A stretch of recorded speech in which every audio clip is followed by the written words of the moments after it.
Aren't you scared to be replaced? Not exactly. We enroll our staff in 2018 or 19. Private insurance premium was really Much higher, Yes. yeah. For the private insurance, you can get maybe much bigger coverage. For JKN, I think it's quite sufficient for us. You can go to the doctor anytime, for instance, and you can get also test or check up JKM, JKK, and JHT. I would say that's quite good protection for them. Getting old, you can still buy eggs. You can still buy pulsa listrik. The contribution is very small and it's affordable for micro enterprises. I cannot provide Private insurance scheme. It's much higher. Yeah. We cannot afford it. So I think using BPJS TK is a really good call for us. I'm thinking now, I think we need to expand to the JP. JHT gives you a lump sum, but for JP, they're going to give you regular. Most of my staff think that, we need to get this big amount of money at one time. What if you can receive maybe not a big amount of money, but it can ensure you that you can live until you die? We are now thinking of consulting to the BPJS TK. Is it possible to enroll our staff to the JP? If you are early 20s, would you go for self-employed career or permanent work in the company?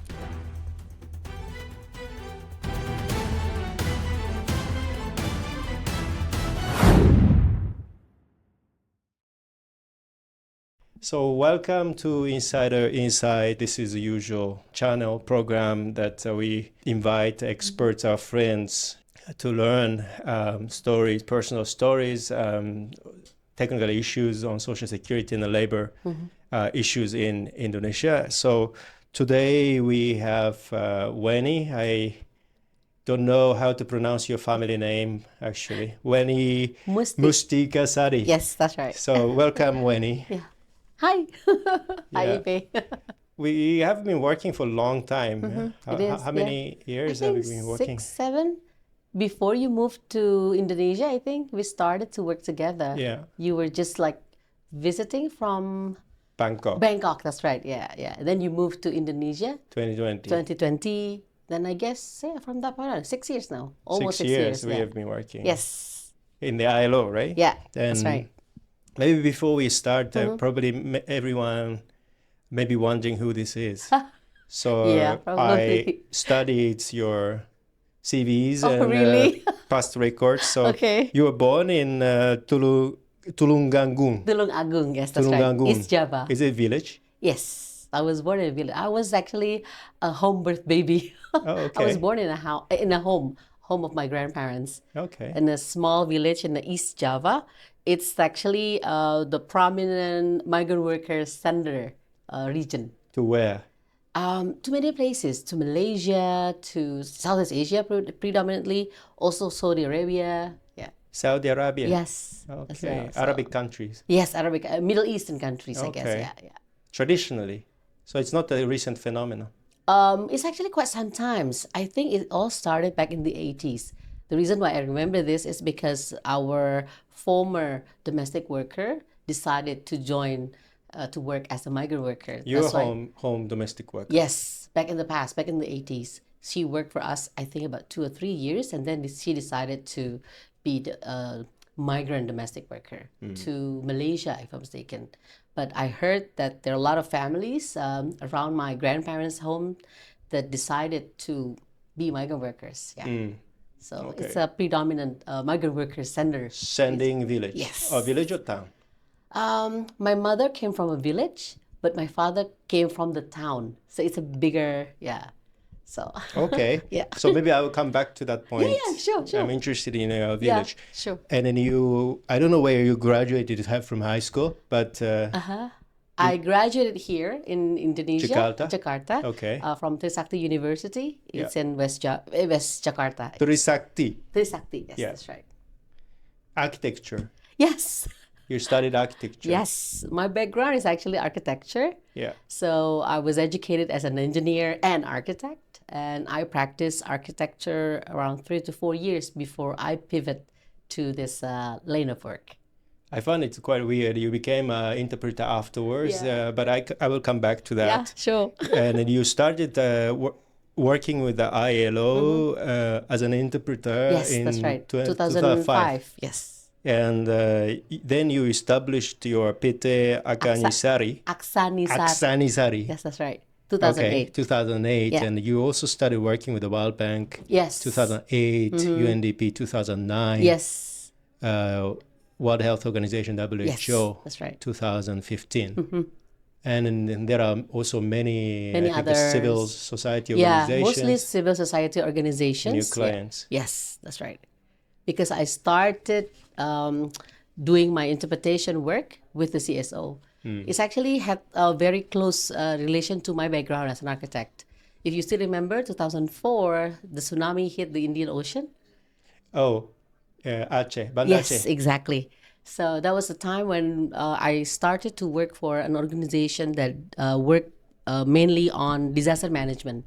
So with my background as an architect, urban designers, actually I lend my expertise there too. But along the way, I found that they need my other skill, in this case, language. So that's why I decided, let's just try this new venture while, waiting for other opportunities as an architect. So I thought it was temporary, but I've always known that this is my passion. So yeah, I decided to just switch lane at that time. So during your study as a bachelor, right? Yes, that's right. BA in architecture, Yes. you went to Banda Aceh? No, I already graduated. Okay. Yeah, I graduated Already back 2002, in, yes, isn't it? early, no, 2001 or 2000, I guess, yeah. Tsunami. So, yeah, tsunami is 2004. Okay. So I already practiced an architect and urban designer. My focus was actually as an urban designer. So we help, if you still remember, back in early 2000, Indonesia started to introduce the local autonomy principles, where a lot of local governments started to make their own regional planning. So they didn't follow the national regional planning anymore. They made their own regional plan. So I work for one of the consultants that provide this service for the local government. So that's also where To design the city. this is exactly. Yes. Okay. Yes, that's my background. But you were born in such a small village, is it? Yes, that's right. It's And a then- very small village. I think it's I don't know how many population, but it's not that big back in the 70s, I guess, yeah. 70s. Yeah, I was born late 70s. So, Okay. yeah. Okay. And what made you move to Jakarta then? It was Study? my father. So we moved to Jakarta when I was 5. My father got a job in Jakarta. My mom, my sister, and me, we decided to follow him to Jakarta, and then we relocated. Our whole family relocated when I was around 5, I guess. Yeah. Okay. So you actually grew up in Here, Jakarta. yes, And then- Jabodetabek area. And you also study in up to high school in Jakarta. Jakarta, yeah, that's right. And yes. then 3 universities. University Trisakti. Trisakti. Yeah, that's right. Yeah. In I think Jakarta Barat. isn't it? Yes, that's right. Yes. Yeah. Okay. Then you ended up with a BA, Architecture. bachelor Yes. architecture. Yes, that's right. And then how come then you became when did you become actually interpreter? 2004 or 5. Yeah, it was after the tsunami. So again, I got the opportunity to work for disaster management organization. If you know, I think the name of the organization is Masyarakat Penanganan Bencana Indonesia, MPBI. So I worked for them for quite some time after the tsunami. That was after I worked as a urban designer in the consultant. Yeah. And then at that point, we received a lot of influx of aids or assistance from international organizations, UN agencies. So from that point, I started to think that, hey, my language skill, it seems like it's going to be very useful in this capacity. I started to try everything pro bono at that time. Only because- English, right? By Only the way. English, yeah. I only speak English and Indonesian. I saw the opportunities because at that time there were many of us. The number of interpreters on the field at that time was not too many. It was less than 100, I guess, at that time in 2004-5. So yes, I decided to try this new venture, and then I got introduced to ILO back in 2005. And my first project with ILO was actually on domestic workers. So, We're still working on that. yeah, we are still working. The law is still in the parliament. It's not being enacted. Yeah. Yeah. RUU PRT, PPRT, yes. That's right. 20 years. Yes, still. Okay. That means you were in the industry for 20 years. Yes, already now. Okay. And what do you think about the recent trends, and then what's going to happen to the industries? Because as long as I know, most interpreters, professional interpreters work sendiri, self-employed. Self-employed, yeah. Well, in terms of, I have to say that the pandemic was actually a very pivotal moment for us, the interpreters, because this working arrangement where you can work remotely was made possible after the pandemic. Almost all of the online platform meeting, they now provide language interpretation tools. Zoom was the first. Then other platform followed. New platform emerged in Europe or some place in Asia as well. So I guess a remote working setting is still something that many interpreters found is quite comfortable. Favorable, yeah. So that helped your business, basically. Exactly, yes. It helped me. We learned a lot during the pandemic. I have to learn new things like working with technology. We have to adopt really quickly because, as you know, the technology developed quite rapidly after the pandemic. The use of AI was developing very, very fast during this period. Aren't you scared to be replaced? Not exactly. Well, if you ask me whether I'm afraid or not, I would say a little bit. Maybe in 30 years, probably. 30? 30, probably in 30 years. Maybe not in the near future. So you're fine? So far, so good. Hopefully, yeah.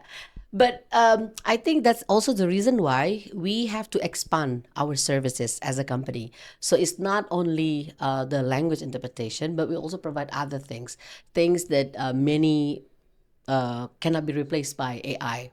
For instance, we also provide like monitoring and evaluation services. And what's that? For instance, if you have a project and it's going to be monitored or evaluated, you can hire us as an agency or a company that provides the services. Far beyond the interpreter's Exactly, work. yeah. We have to expand the services. So it's not just language interpretation services. So, yeah. But that's not related to interpreters' work, no? You're assuming interpreters' business will slightly go down? Or? A little bit. I have to say a little bit. But the number of the interpreters on the market nowadays, in the labor market, specifically for this industry, is actually increasing. We have more than 100 now. A lot of interpreters, English and Indonesian, more specifically, yeah, is quite a lot. The number is actually increasing. Maybe because of that, the pie is getting smaller for individual interpreter. You need to have a good network in order for you to survive in this business. Do you see any social security labor issues for interpreters as a profession? Especially you have a PT. Yes, that's right. And I have a company, I'm just wondering why you first established a PT. Okay. And then I understand you have a staff. Yes. Employees. Yes, that's right. And then you see both sides, right? Working as a self-employed interpreters and you are now employers. And labor issues and social security issues become different issues, right? Yes, that's right. When you're a worker and an employer as well. So,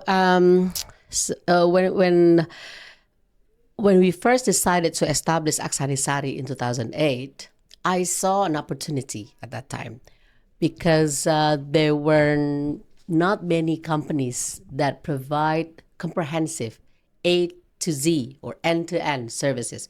Usually it's either or. It's either providing interpretation services or the device rental. The device that we use, I also rent. We rented some time ago. Exactly. So it's either or. Okay. There's no company that provides both. Oh, I see. So my company, Aksarisari, you can say we're the first that provide both services. Renting devices. And interpretation. The interpreter. So that's why I was so confident that we can survive in this business. So you're like a business person. I have to say, yeah. since then? Yeah. So in 2008, we decided to establish a company. I saw the opportunity, and then we have been growing in terms of business, but not in size. We remain micro until now. We only employ, in the beginning, in the early years, it was only 2 staff, finance and administration. But now we have 5. So in total, 5. Total 5 now. We employ 5 Okay. staff. Yeah. And you have to fulfill the requirements by the ministry and the law and Yeah, regulations? yeah. In terms of, I have to say, since we are very micro, and Yeah. this business is, I have to say, we there's an up and down. Yep. Like for instance, during the first term of Jokowi's administration, our business go down the hill really fast because there were no requests from our usual clients because many people decided to wait and see for the new administration. This is something that is quite common. Every administration changing, there's always this kind of situation. And then we try to follow the regulation. We try to follow the minimum wage requirement by the government. It was difficult to follow because it continued to increase like every year. It's going to increase again and again in the future. Exactly. So that's why I've consulted also with a lot of HR practitioners and asked them, what if we pay, like for instance, what we can afford? We don't pay like the exact minimum wage for our staff, but on top of the minimum wage, every time they work on assignment outside, they will receive an incentive. So their take-home payment would be bigger than the minimum wage monthly. So we can assure that, but we cannot really promise like the minimum wage. So that's why we make that call. It's quite difficult, but then it turned out that many people actually interested to work in this kind of arrangement. Yeah, they're quite interesting, saying that it's very interesting. So at least we can get opportunity to work outside and get incentive of doing that. So yeah, and then in the first years of our company, we decided to use the reimbursement system for our staff. So whenever they got sick, they got into accident, they can just give us the receipt of their treatment, and then we can reimburse it for them. It was difficult for the business because we have to pay like millions of rupiah whenever they have to go to the doctor, going probably minor surgery, or they got into accident. Because there was this one time, one of our staff got into an accident and we have to reimburse him for 15-20 million just for the treatment that he received during after the accident. So that's why in 2015, when the government, the BPJS employment was born, we thought that, that could be an answer to our situation.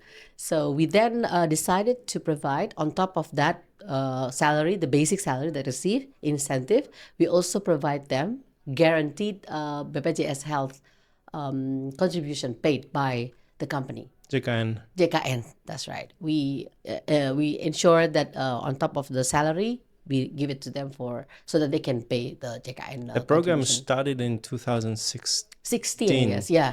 But we enroll our staff in 2018 or 19. So yeah, we thought that it was actually a very good call because private insurance premium was really much higher. Yes, especially if you are micro enterprise. But not many people know it. No? Exactly. What's the difference between the private insurance and BPJS? Yeah, exactly. Yeah.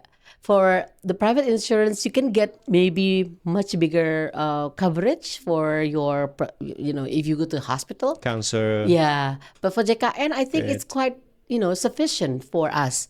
You can go to the doctor anytime, for instance, and you can get also tests or check up. So I think it's quite okay for us. It's the minimum, the bare minimum at least. JKN is something that we provide for our staff. What about the BPJS Ketenagakerjaan? Yeah.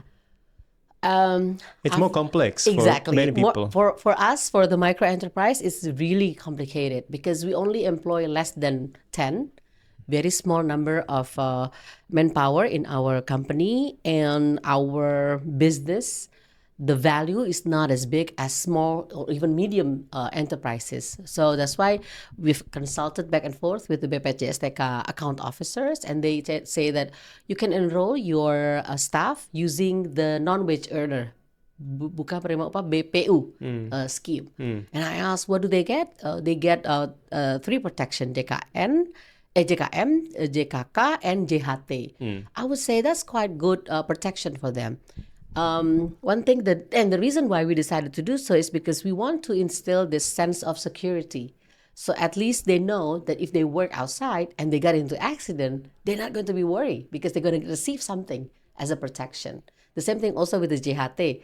I told my staff the reason why we enrolled you to the JHT scheme. I told them that so that when you are getting old, you can still buy eggs. You can still buy pulsa listrik, What's that? Pulsa or things that you buy for your electricity. Yeah. So it's a very simple thing at least. Yeah. So, it's maybe it's not that, it's really small. The contribution is very small and it's affordable for micro enterprises. But not many people think in that way. Exactly. Unfortunately, yeah. Yeah. I see it as quite beneficial for us, micro enterprise, because As an employer or as an employer, staff? as an employer, I would say it's a beneficial because I don't have to be bothered with all the things that usually cost us, very big.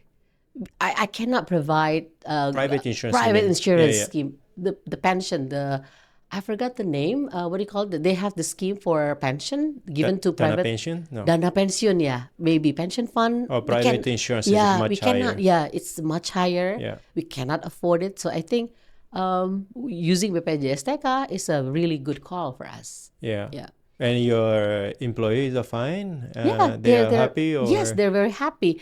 I'm thinking now, I think we need to expand to the JP, the Jaminan Pension. Yeah. Because JHT gives you a lump sum now, right? But for JP, they're going to give you regular income. I know that most of my staff think that, we need to get this big amount of money at one time because it's going to be sufficient. Building a house, repairing a house. And then I told them, what if you can receive maybe not a big amount of money, but it can ensure you that you can live until you die. You receive something like I'm not going to say salary, maybe allowance, like, maybe small amount, but you can sustain your life to buy eggs and to buy very basic necessities for your life. And they say, yeah, that's a good idea. That's why we are now thinking of consulting to the BPJS TK, our account officer, and asking, is it possible to enroll our staff to the JP scheme? Hopefully we can, I don't know.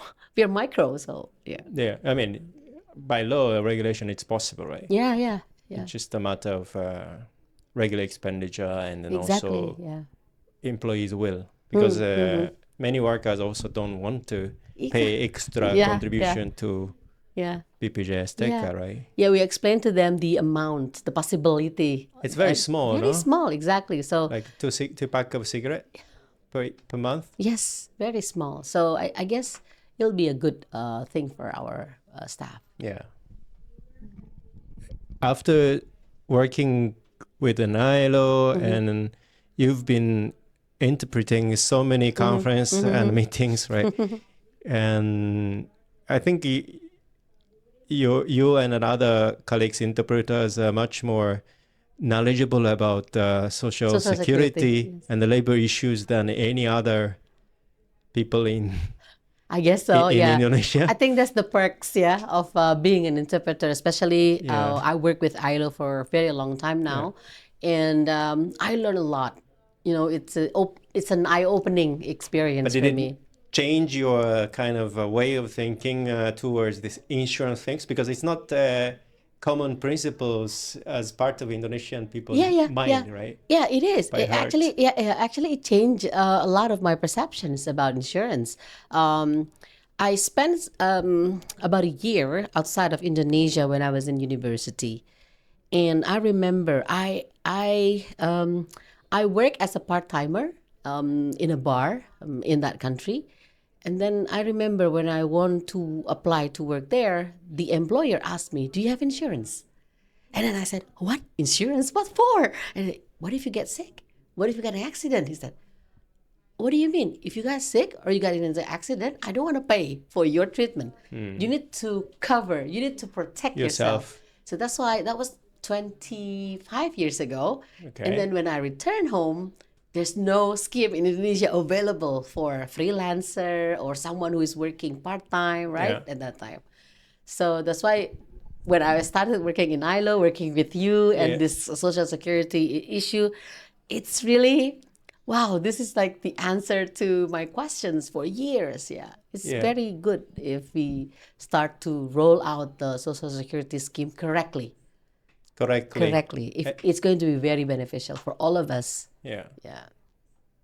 Many people need to know it. Yeah, exactly. They need to know. But where can they get information? That's another question, Exactly. Yeah. right? And probably related to that, I'm just wondering why you started podcast. We just Oh, okay. Yeah. discussed Yeah. because we started this kind of things to basically share what we discussed on the day-to-day basis to the public, basically, so that the people can access it anytime. Even though I leave the country, I don't know when I leave the country, but I'm just wondering, you also studied something, though I don't understand what you're Sorry, talking about. I'm going to provide a closed caption for you then later No problem. on. Yeah. Yeah, so we call our podcast the Hatikuningtalks. So Hatikuning is actually something that I started as Recently. no, it's something that I've started about a couple of years ago. I started out as a job vacancy announcement thing. So I was part of a interpreters group.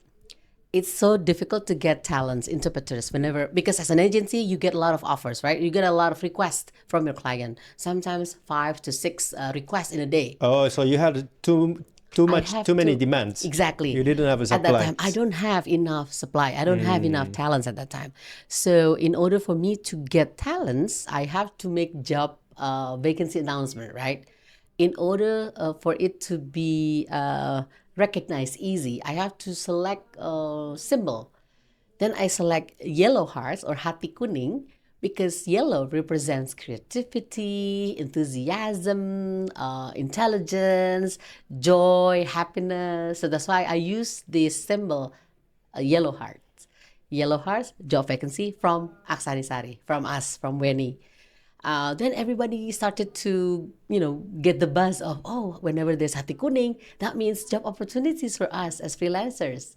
So that's why why not making it as something that would open up the door for a lot of people. Especially young people? Young people especially. Hati Kuning. So we select the name hatikuning.com for Instagram.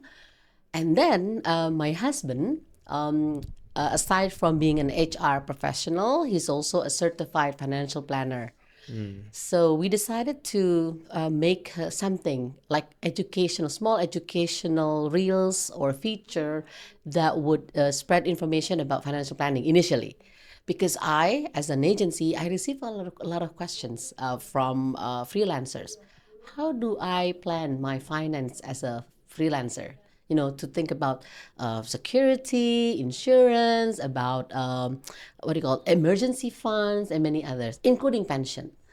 And then my husband and I discussed, and why don't we make like a podcast like this one, and then we talk about issues that are very close to the freelancers' reality, or then it got developed further. Not only freelancers, permanent workers started to get interested, to learn more. Like they were asking questions about what happened if I experience burnout, or what if I'm bored in my job? What would I do? Things like that. So yeah, we decided to make that podcast to spread information because Hati Kuning is a place where we can be the best version of ourselves. We want to be that forum, that place where people can learn and they can be the best version of themselves. Yeah. So you recently talked about Social Security? No? Insurance, Labor? insurance, protection. Okay. Protection. Social Security, as well? I'm thinking of inviting you actually. Oh, okay. So we can discuss further about Social Security because Yeah. this is very important. As a freelancer, because like you said, I'm using two hats, right? As a freelancer and a business owner. As a freelancer, you need to think about your security, Yep. to ensure that you can be protected. So maybe final question. If you're, let's say, early 20s, would you go for self-employed career, or you're still looking for more permanent work in the company? That's a very interesting From a question. labor market environment perspective, and then also social security perspectives, and because you have both experience Yeah. for a long time. This is the same question that my husband asked me actually a couple of days ago. We were discussing about our podcast theme. Honestly, I've always wanted to be self-employed professionally as anything. Predominantly, mainly as an architect. I'm thinking of I want to be self-employed. I want to be known as someone who can work independently, right? But I know being self-employed will be insufficient if you want to build business. You need to work for somebody. You need to be employees first. You need to be a staff first before you can learn the ropes to become employer in the future. So yes, if you ask me, back in the 20s, maybe I'm thinking of, yes, I'll be self-employed. But before doing that, I want to get much knowledge, information, so that I can be a good employer in the future. Yeah. Yeah. But thinking about the reality, many people will likely be employed by many, By companies. by Yeah. companies, Because of right? the securities. Yeah. Because of the securities. That's why. And I think the reason why I decided to become self-employed because of the experience that Yeah. I got in the other country. Even though we know that in Indonesia, it's impossible to get that kind of protection, right? Yeah. So many people still aim for working as an employee because of the sense of security that they instill. So if the state, in this case, they implement the obligation to provide that sense of security for their citizens, that would be like, opening up the door for more self-employed people, I guess, in the future, because they feel secure. Yeah, of course. Do you have any question? Oh my God, it's It's raining. raining. Cats and dogs. Yeah, we need to go home. Yeah. You don't have anything to No. say? Okay. So, do you have anything to advertise at the end? Oh no. Just subscribe to Hatikuningtalks. Just kidding. Okay. Just kidding. Just kidding. Yeah. Yeah. That's, Thank you, Ipe. thank you for joining us, Yes, Wenny. thank you. And thank you very much for watching, and see you next time.